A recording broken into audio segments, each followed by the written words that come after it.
episode 3 of Behind the Breakthrough, where we talk to real people and their real stories about their success, whether it's in the financial markets, whether it's in their lifestyle or spiritual breakthroughs. We're here to give you guys a motivational pedestal so you can learn from these events. Stay tuned. Today's a great one. Welcome in to Behind the Breakthrough. Today is my guest, Jayden, a long-term member of my community and a very successful day trader as of recently. Jayden, how are you doing today, man? I'm doing great. All I can really say right now is that God is good and I'm super blessed to be here. Absolutely, man. I mean, this is your first podcast ever, correct? Yes. First podcast, the nerves are kicking in and we're excited for a great one. I do want to go into, first off, before we go anywhere behind the breakthrough, let's talk about what the breakthrough is. How, as of recently, would you say your life has changed? Recently, how my life has changed with coming up on this success is just really just sticking to the rules that I've implemented for myself. Absolutely. And staying disciplined and sticking to it, because I feel that when I deter myself from those rules, that it really reflects on my lifestyle and what's going on in my line of work, like in trading. Yeah, let's say, what is the point of success in the last few months you've used? You've had some pretty insane payouts recently, am I correct? Mm-hmm. Are we able to disclose the amount of payouts we're looking at? We can tell them. So let's say in the last 6 months, Jayden has gotten to a point where he's been making an extreme amount of profit. Jayden, how much profit have we seen in the last 6 months from prop firm withdrawals? In the last 6 months, I've withdrawn about 206,000. Absolutely insane. And 150 of that is in the last 3 weeks. So in the last 3 weeks, we're looking at about $150,000 in profits from prop firms, correct? Mm-hmm. Absolutely incredible. Now, for those that don't understand this and don't actually have a gauge for what this number means, you're in the top 1% of Top Step right now. Is that correct? Yeah, top 100 funded. Top 100 funded on Top Step. Jayden, how long have you been trading for? I've been interested in trading since 2019 and didn't really put any money in the market until that 2019, 2020. Got it. So we got about 5 years, give or take, in the market. And would you say that in the most recent year, you've had the most success, or have you had about a same success every year? I would say that before the success that I'm having now, it was a lot of boom and bust. You know, I would have those gains and that's what really kept me motivated. But then I would wipe all my profit and I just didn't really have a good routine going for me. Absolutely. And ever since I stayed dedicated to the whole process, the journey and understanding what's really going on, and then it just took off from there. I love it. I mean, I love to hear it. So we know your breakthrough now. You've made hundreds of thousands in just mere weeks from Top Step, which is one of the most reputable prop firms in the space, first off. So you're not just top 100 of some random 100 selected traders. No, this is top 100 traders of the largest prop firm in the space right now. Congratulations, first off. Thank you. Now, I haven't said it to you, but congratulations. That is a feat that most people can't achieve and they dream of achieving. So because of that, now I want to get in behind this breakthrough. We know what your success is in the last few weeks and how successful you're going to be in the future here, but let's talk about where it all started. Did you want to be a trader when you were growing up, or where did this idea even come from to start investing in the markets? Before I even thought about trading, I felt like I always had this entrepreneurial mindset of always wanting more out of life. Yeah. And being in high school, I don't really come from money, so the shiny things attracted me, and I wanted more. And the cars, seeing all these drop shippers or all the hot wave of what's coming on YouTube and all the content that you see. It was huge in 2019. Yeah, the Airbnbs and so I tried that stuff and it didn't work. Let's talk about that a little bit. So you did try a little bit of things before trading, maybe some drop shipping, Amazon FBA. Do you want to talk about that a little bit? Yeah. And I feel like what really skewed that experience for me is the education that I was seeking. The mentors weren't there.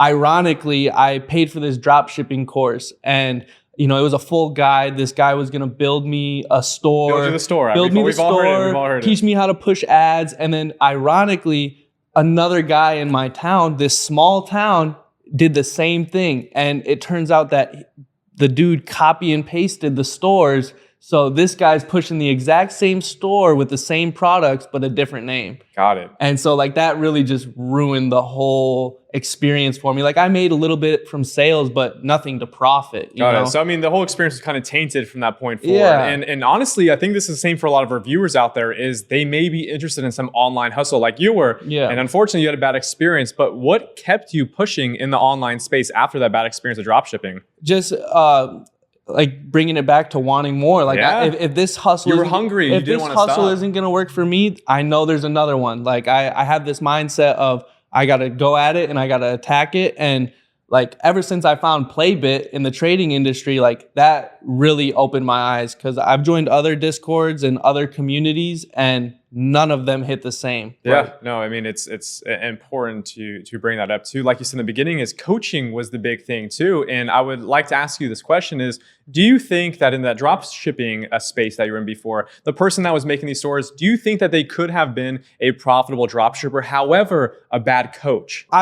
Given what I've seen on social media and some of the tips that they were giving, but it seemed more of like a marketing scheme. Got it. And they made most of their money by dropping. Maybe it was ingenuine. They weren't making as much money as they said from the service. If this says anything, that guy doesn't do any more social media. Yep. All right. Yeah. I mean, I think we know everything we need to know there. So you went from drop shipping. You obviously had a bad experience there. What was the next online hustle you moved to? Was it trading immediately? I would say yes. Right after, like it wasn't immediate after. Yeah. I had to, something had to spark my interest. Either it was some Instagram ad but it wasn't immediate. Like I just was still young, going through life, and I was working at a grocery store back home. And so we got young Jayden working at a grocery store, trying out some drop shipping classes, and just trying to figure something out, being from where I'm from, and then all of a sudden I just started learning more about. It was the penny stocks that really got me into it. Yeah.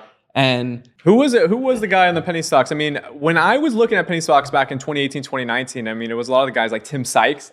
Was this somebody that maybe interested you way back in the day? Tim Sykes a little bit, but it was really Ricky Gutierrez. There it is. Yeah, absolutely. Yes. Great marketer. Shout out Ricky, great marketer. And he always posted, like that's where he came up off of with those penny stocks, and now he trades the big market caps and I've seen it in futures and stuff, and now I've seen him experiment with anything. But let's lay landscape again too.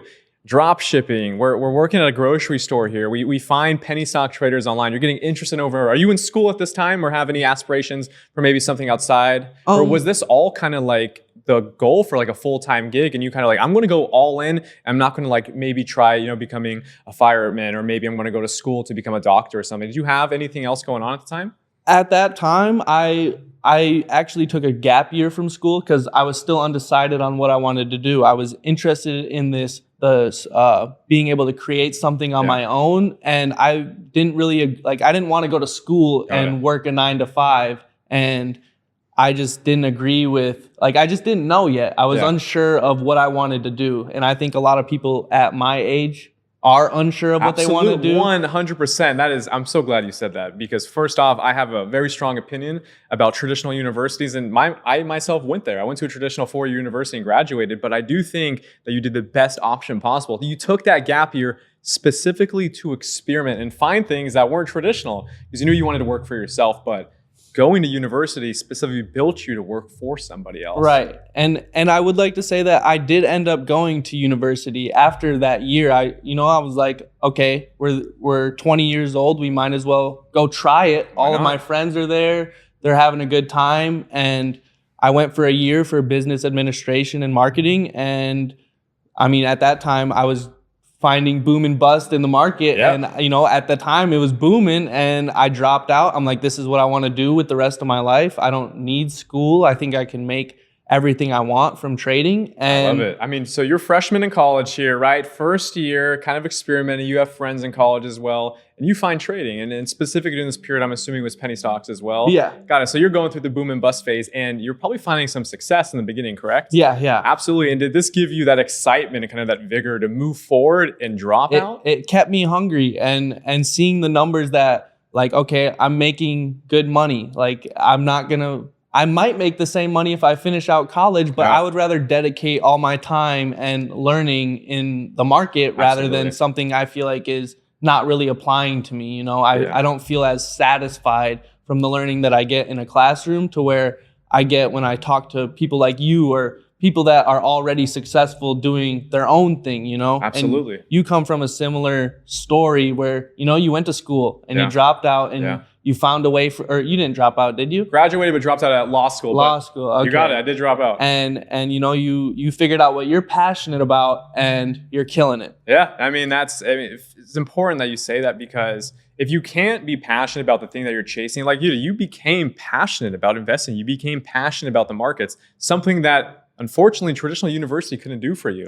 And I think this speaks to the audience in full that a lot of people out there are kind of lost right now. They don't actually have something that they're passionate about. And I would say, and I hope you agree, one of the ways to become passionate about something is try everything. Yeah. You tried university, you tried dropshipping, you tried all these different things to find something that worked. And even if trading didn't work out, you'd have tried maybe 10, 15 more things before you got it. And that's the risk that you're willing to take. And I think the risk that a lot of our audience needs to hear is you have to take that risk to find something that gives you that heart and confidence to push forward like you've done. I mean, it's been over 5 years now almost since you started trading, and now you're seeing the fruits of your labor pay off. It doesn't happen overnight, Jayden. No. It does not happen overnight. Let's talk about it. You got into penny stocks. Where did you go from here? Obviously, penny stocks didn't last too long for you. No.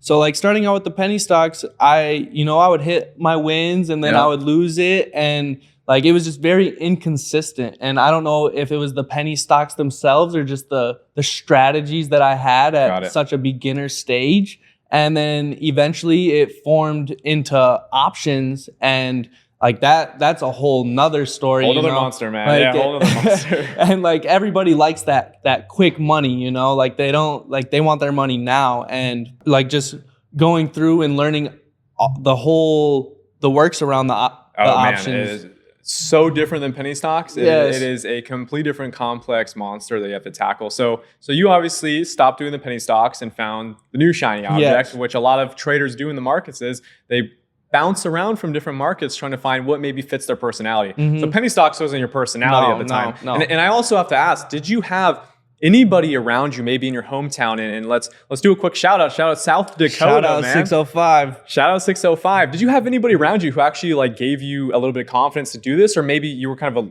lone wolf doing this? In my hometown, I didn't really know anybody interested in the market in general. We had a class in high school, that personal finance. They would put us on some server, and you could just play with fake sim money and see what you could do. That's the first experience. And like that's at that point I was still interested. Like I already knew about penny stocks and stuff. So like I'm like, oh, this is sick. Like I'm gonna kill this. And how'd you do in that simulated class? I wasn't top. Yeah, there we go. I wasn't top either in mine. I actually was negative, but like just not understanding what I was doing, and like just no strategy. I'm like, oh, stocks at all-time high, buy. Like, yeah. That's or like some news. Absolutely. Buy. Here we go. I mean, Coca-Cola's dropping a new drink. It must go up. We were very naive back then for sure. So you're going through the penny stocks. You move over to options. Now, I think your journey changes a little bit here. While you're going through your options journey, I'm sure you find a plethora of different coaches and mentors during this period. Walk me through when you changed from pennies to options. What was the process like? Who did you find that did options, or like what was even the way that you found coaches in the space? A lot of the mentors that I found, I'm going to start with the one mentor that really got me dedicated into it. Like he's actually from my area. There we go. And I didn't meet this community until I started going to college, like just throwing in a Snapchat group chat, and we're all just kind of bouncing, like kind of like Discord, everybody bouncing ideas, and it felt a little more natural because we're from the same area. Yeah. So it's a little cooler that way. Absolutely. And like all of a sudden I was interested in the way that his trading strategy, like, he's posting these crazy percents, and you're like, I want a piece of that. How are you doing it? And so he was willing to teach me, and like, it's nowhere near the strategy that I have today, but it jump started the idea of some of the things that it takes to be successful. And that is like, you tried a lot of different things, and putting in the work and like constantly looking at the charts, and so like that really jump started my idea of being motivated in the market. And with that mentor, I seen the numbers, and Mm-hmm. I figured that the strategy wasn't very consistent. Got it. And So maybe bounce to something else. Mhm. Okay, so that's the landscape we got. Now we got somebody who's getting you interested. They obviously have something that's working for them, but maybe it doesn't fit your style of trading. Yeah. So you're bouncing through the space. What happens after this? You obviously maybe stop doing this. Do you ever try to curate your own model after a certain period of time, or try to figure things out by yourself, or do you keep going from mentor to mentor? I think the mentors that I had after that were really all I needed. Like Yeah. I had joined a couple other Discords, but while being in yours, and I wasn't getting the same value. It seemed Yeah. like, okay, this is a signals chat. Absolutely. I'm not learning how to fish. And like I'm in this industry to learn how to do it for myself. And like that was the biggest thing. Like who's gonna teach me? Yeah. Who's gonna make sure that I'm doing it right? Like while holding myself accountable and doing the things that are necessary. It's just once you find what works for you, the market becomes way more clear. Yeah, And let's just- talk about that, man. yeah. Now, that's a big point for most. I mean, to be fair, anyone in financial markets is what works for me may not work for them. What works for them may not work for me. And you were bouncing around so many different models during the time, so many different asset classes that you ended up finding Playbit, of course, which is the group that I've been running for the last half decade of coaching. And Saved my life. And I love to hear that. And that's, a specific example of why you're here today is because of, how successful you've been and also like how much you've grown as a person and trader. I want to kind of dig into this idea of while you were nurturing this passion for trading, did you find yourself trading as a man? Did you find your habits trading? Did you find your discipline in everyday life trading? Because, we may talk about trading a lot today on this podcast, but a lot of it actually leaches into your everyday life. Mm-hmm. I think that your routine and your environment outside of trading are very detrimental to what goes on in the market. And like I can firsthand for me that if I'm not doing all these things that are necessary before the market, it clearly reflects on my trading. Yep. The mind's jumping all over the place. Whereas when I do my routine, I'm so sharp and focused in the market that it's just smooth. It flows and it just feels natural. And I'm not tensed up. I'm not nervous. I feel in tune with myself. And like trading itself has brought like it's helped me feel and realize these emotions that I'm feeling, and I can even reflect to them outside of the trading industry. Amazing. And like that's why I love trading, because it's a you versus you game. It's a you versus you game. I love the way you said that, because there are not many businesses in this world that is you versus you. You risking your capital to prove to yourself that you can make something of it, to make an appreciation. It's not like copywriting or agency work or Amazon FBA where you're relying on customers, you're relying on marketers to help you on your back end. It is quite literally you alone versus your emotions, and it pulls a lot out of a man to trade this market, or a young woman to do this, because it shows you who you truly are and all of those bad habits that you had before. I'm sure you learned a lot about the bad habits you had. I learned a lot about my bad habits, and it's one of the businesses, and especially the long-term career fields, that will continually shape you as a person. Even if you think you're just working today on doing trading, you're changing yourself consistently. Would you agree with that? Yes. And I would still say that I'm human and I'm not perfect. Yeah. And sometimes I still have bad habits, but I realize what they are and I'm working to get better at them. But I'm human and I can't, it's not just some over the night thing. Like it's every day of consistently showing up and trying to better yourself and work on these bad habits that ultimately all of a sudden now it's the new normal. Yeah.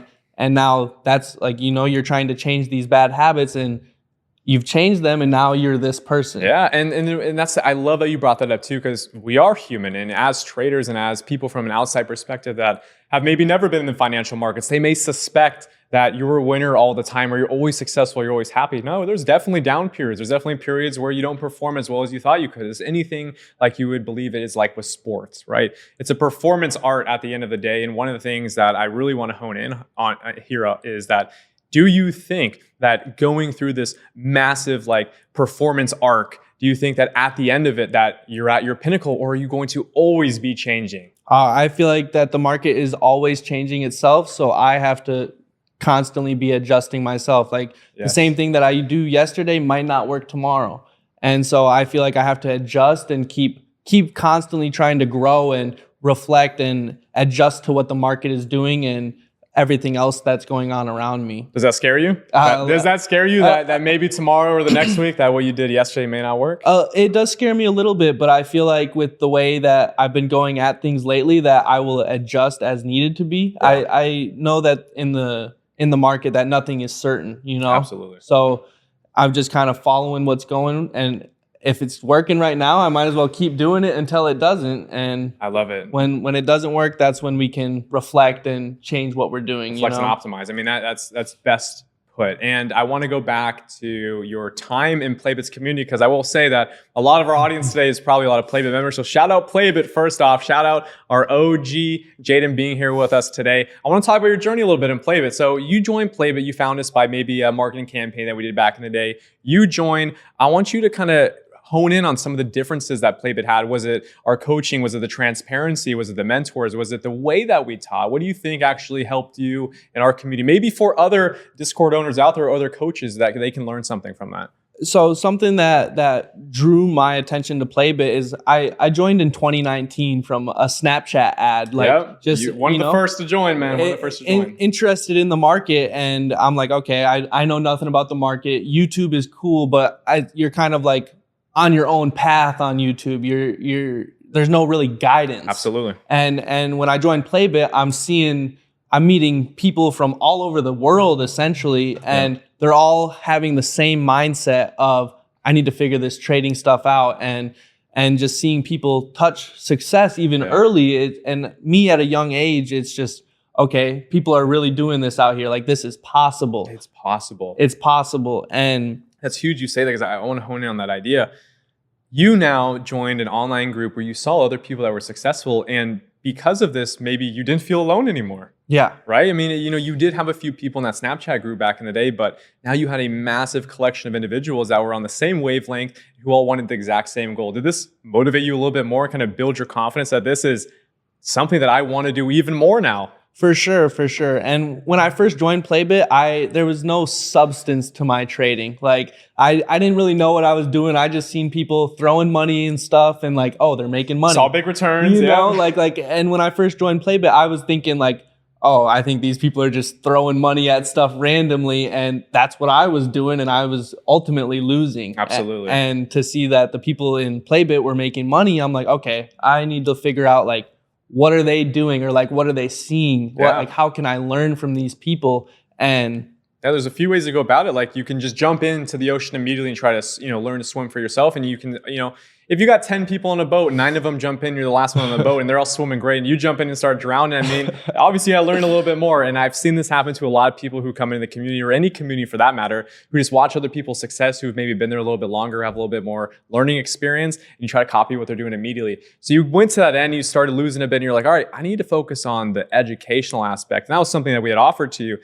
you think that the education was any different than what other people had offered? Maybe it was a little bit more transparent? For sure. And what makes Playbit so unique is they are so transparent. Yeah. And you guys go through your journals every day. You do a monthly journal. I in other Discords, I don't see that. And to trade with you live every day, like, I can verify that what you're saying and doing. And I don't want this to be a big promo for Playbit here, but it is good for us to go over this, that a lot of this is stuff you didn't see anywhere else. Yes. And I would love to speak on that too, is like, for the most part, I don't want to say that everybody in this educational space is bad per se, but you went through a few bad experiences yourself, and there are great actors out there, and there's a lot of great educators out there. And that's exactly what you need, is you needed great educators and mentors to help push you along the way. And during Playbit's time, you obviously excelled to a point that's extraordinary, to the point where you're in the top 100 traders on Top Step. I mean, what does it feel to hear me say that? Like, you are a top 100 trader right now. I mean, has it even realized in your brain yet? Has it even you might have to pinch me. Yeah. it still feels surreal. Like, and this is honestly just something that I've been dreaming about ever since my trading journey, and to see it happen real time is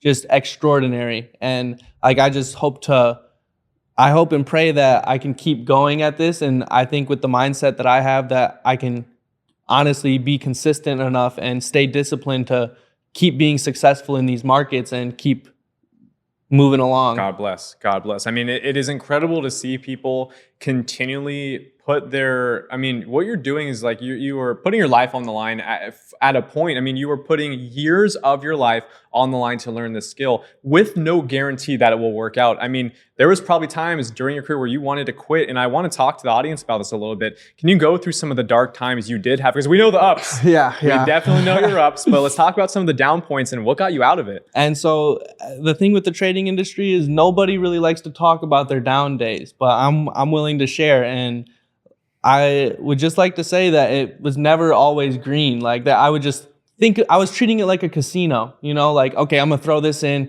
get this much out and bounce. But every time I would do that, I would just lose it all. And you came back for more. And eventually you get tired of that. But like my most memorable dark day was trading on FOMC. I had raised up during my options journey.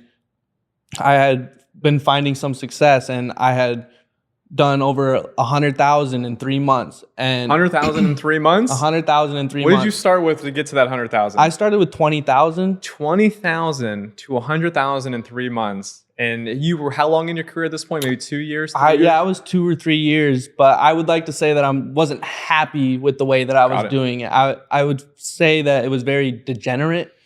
And very random. Very random.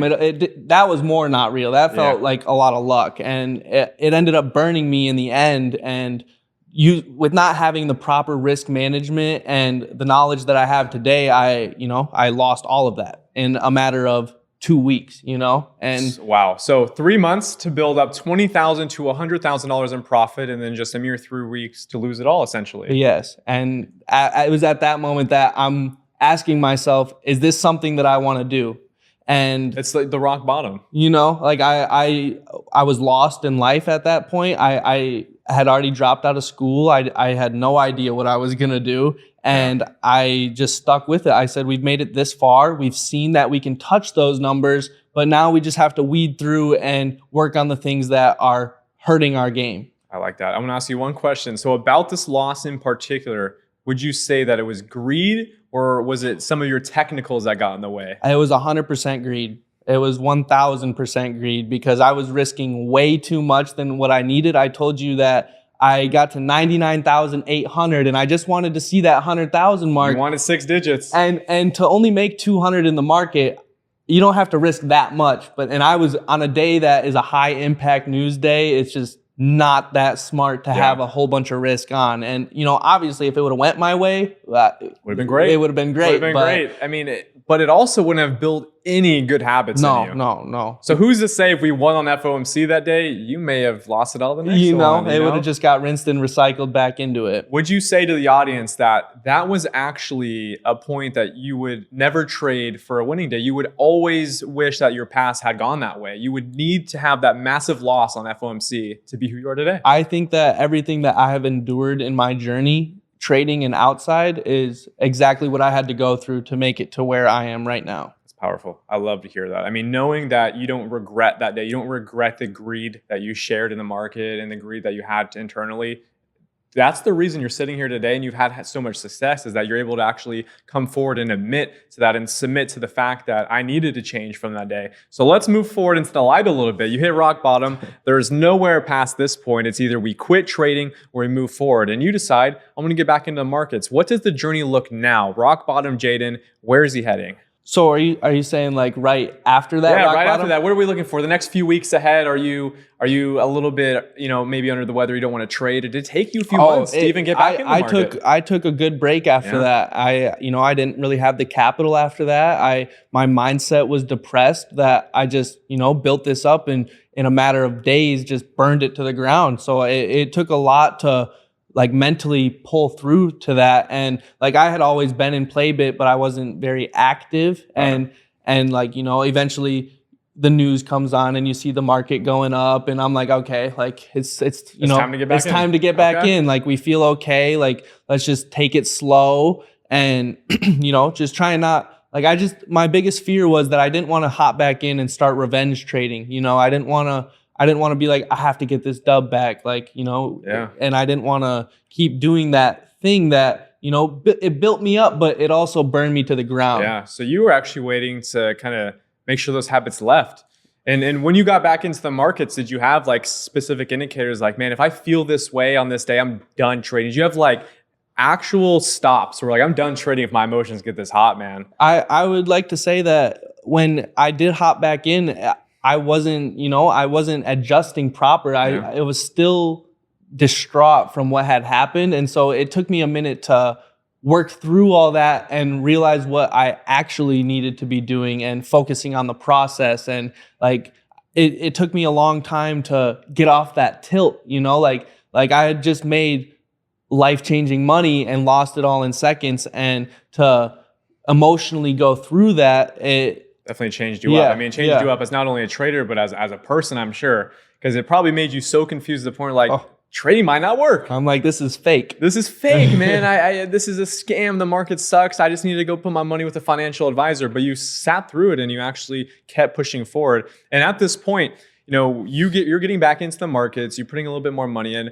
I need to know, and the audience definitely wants to know, what was the turning point from this? Where do you think you actually found this, new sense? Was it in watching live streams? Was it finding additional mentors, new YouTube videos, indicators? What do you think led you to that point? I'd say the biggest turning point for me was once I transitioned over to futures, honestly. There we go. And not having to deal with the Greeks or be right on time. Like in futures on the props, you still have to be right at the end of the day, but price could be at the same point that I started at the end of the day and be at zero rather than down. Having lost, 10 points to theta decay. Absolutely. Yeah. And so once I transitioned over to futures, I realized how to read price more accurately. And I don't have to be as correct about the time. And that was a huge game changer for me. A massive one. And this is huge for a lot of option traders out there right now is, if you don't have the best success in options, why not change into another asset class? And I would say, minimum amount of time is if you're not successful after a minimum of 5 to 6 months while conservatively trading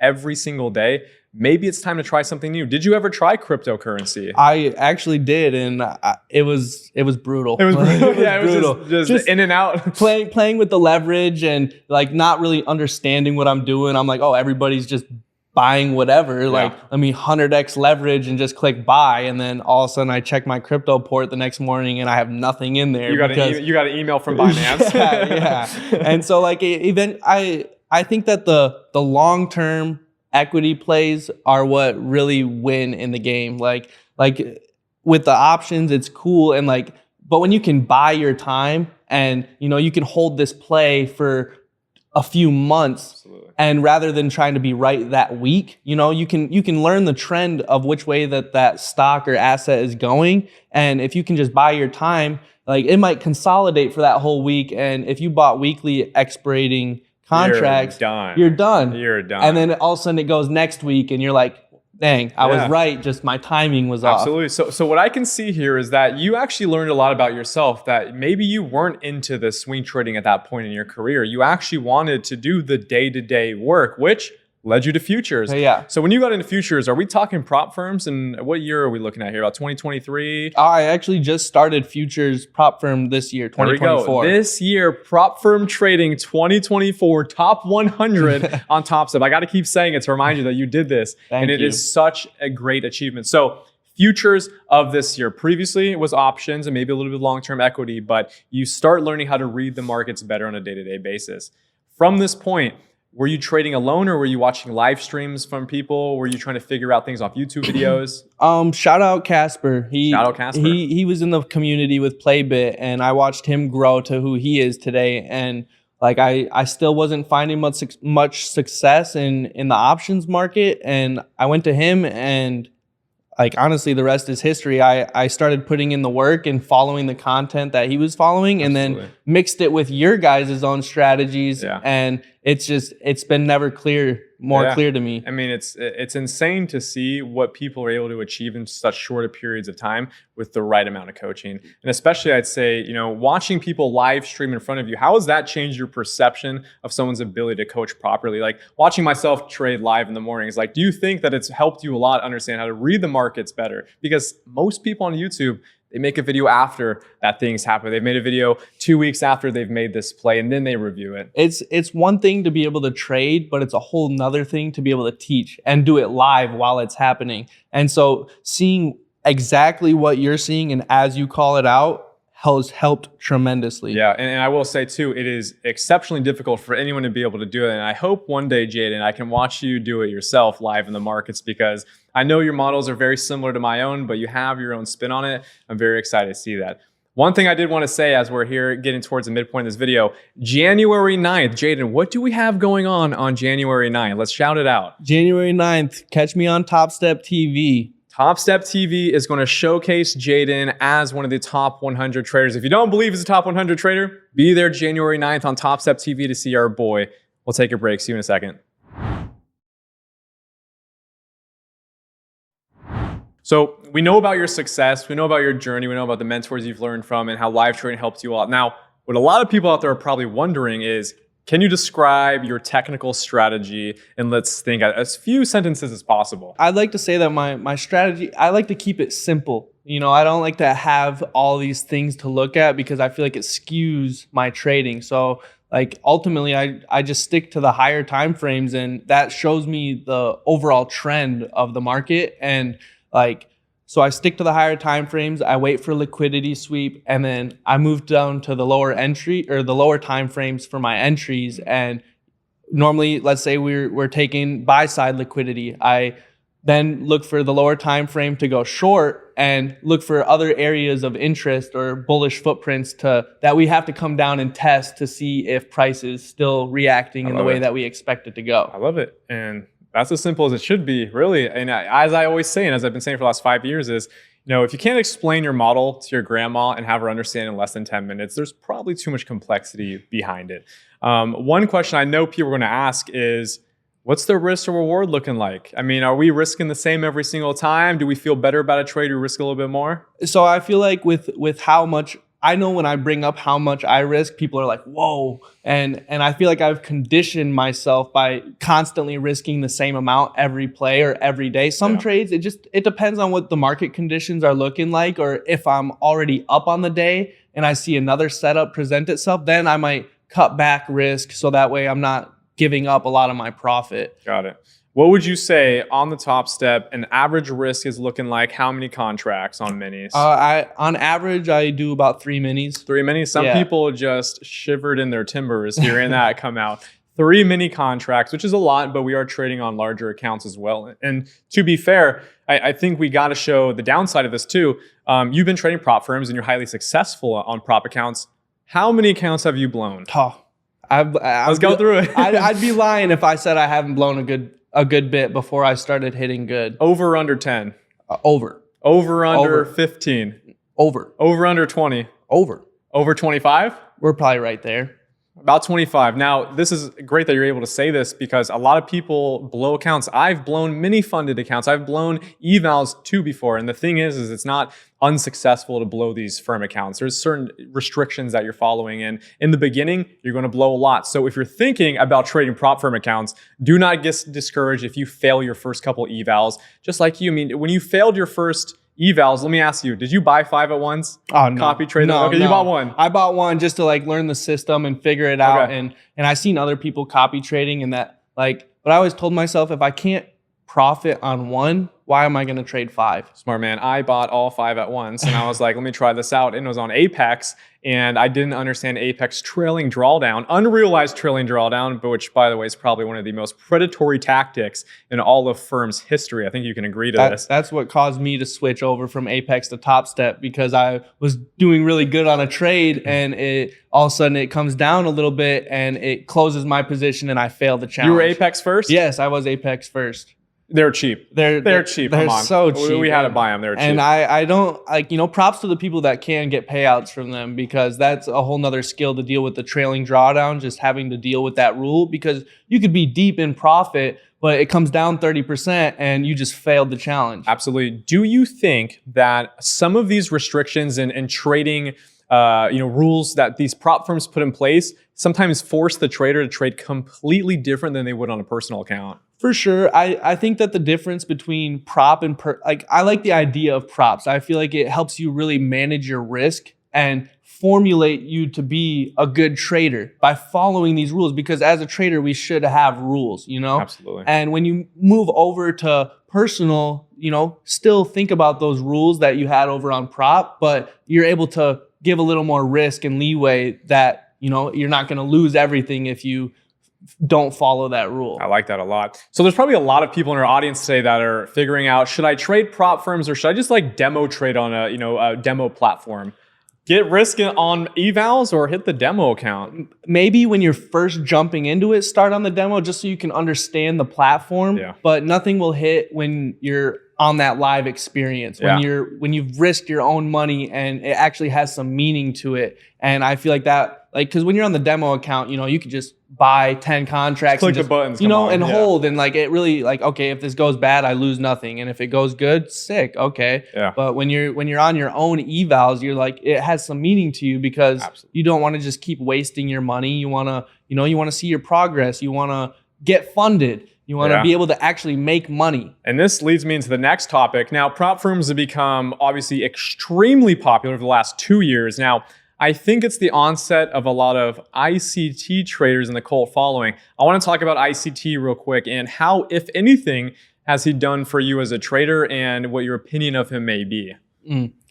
So I would like to say that I don't follow ICT directly, but I follow a lot of people that trade his concepts. Yeah. And when I've tried to listen to ICT and sit through his videos we've all tried, spend hours, and I'm like, dude, these are boring. Can't do it. And I'm just about to fall asleep when I'm trying to stay focused and pull all the material that he's trying to say. So the fact that we have so many new traders in the industry that can reiterate it in a sense that can make it more understandable and easier to learn from, that makes it 100 times easier. I love that you said that. I mean, that's really the whole concept of, a lot of people can be amazing traders, but very poor coaches. And I think we've said this earlier in the podcast, and it's a point that I love to bring up continually is not everyone is built to be a coach.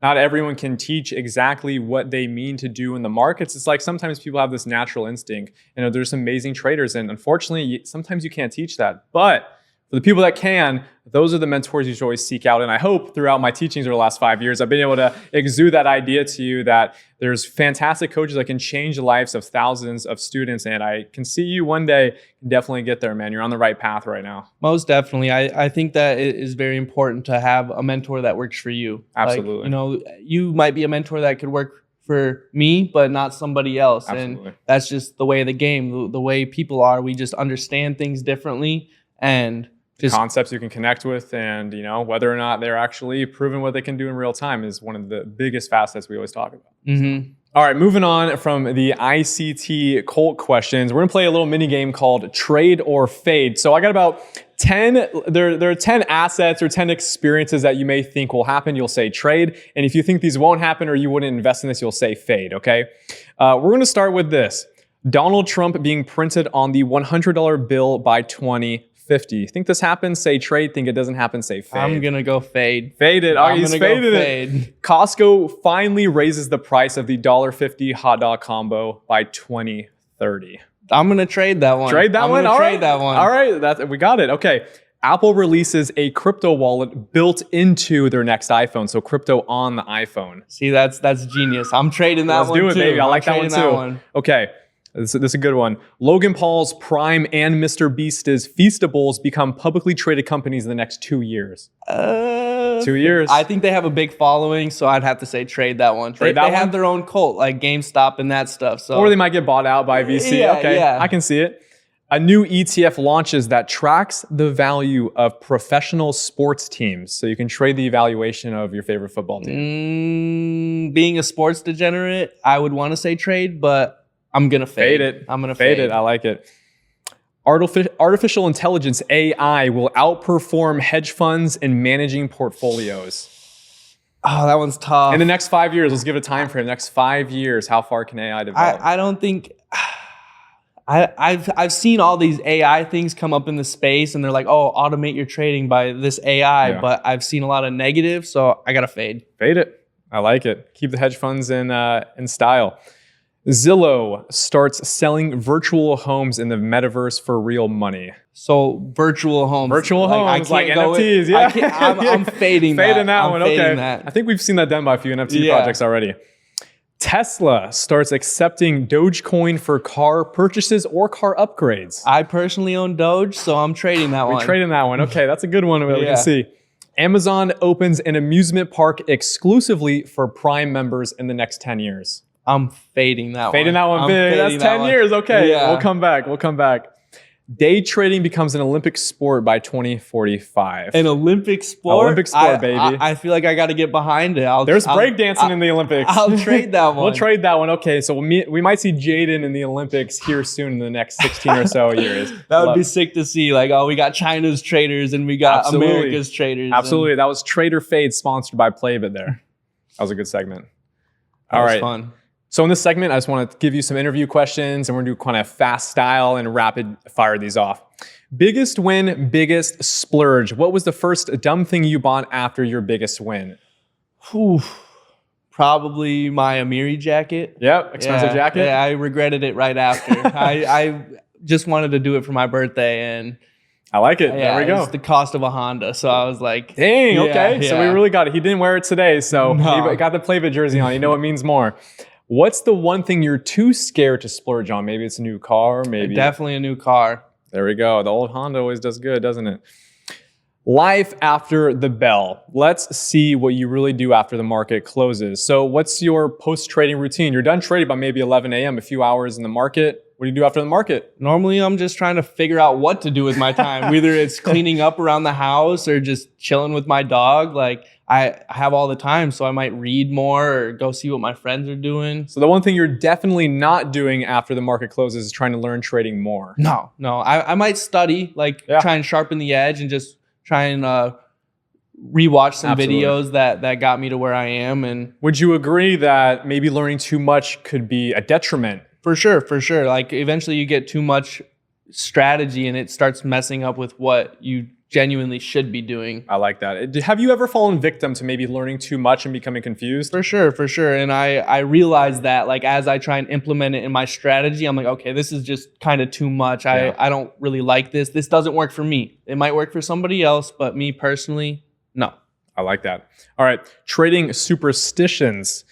Do you have any weird ritual before the market? Maybe you got to put a playlist on, maybe some lucky socks. Is there anything odd about your pre-market ritual, or is it kind of just straight edge? I feel like it's pretty straightforward. Yeah. Like, I wake up early, I go to the gym, I read, and I meditate. No mushroom coffee? No mushroom coffee. No, nothing mushroom crazy? coffee. I don't smoke like that. All right. And I like to be leveled and clear-headed when I come into the market. I love it. Perfect. All right, so now we want to talk about the secret sauce. I think we learned most about your model, but as simple as it is, to reiterate to a lot of our viewers, a liquidity sweep, maybe an imbalance or something in the higher time frames. Higher time frame liquidity sweep, inverted fair value gap.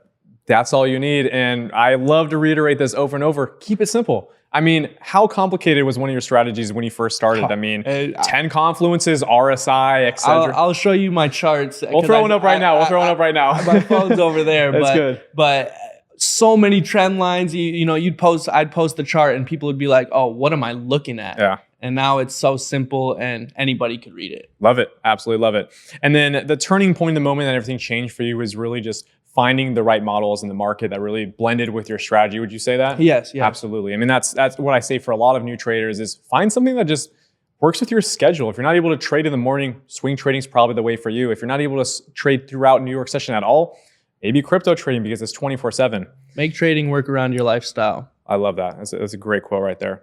Worst loss, I think we know this one. Yeah. $100,000 in 3 weeks. Gone. Absolutely obliterated, and was also the point that you turned around because that rock bottom is what surged your confidence to continue and push forward. Let's talk about emotional discipline, probably one of the most important facets of trading. How do you stay calm and avoid impulsive decisions during market volatility? I think that, like, nobody likes taking losses, but they're a part of the game. Mm-hmm. And so if I have this idea and I want to see it work to the fullest extent, like, it's just kind of taking the emotion out of it or not risking as much. Yeah, I like that a lot. That's perfect.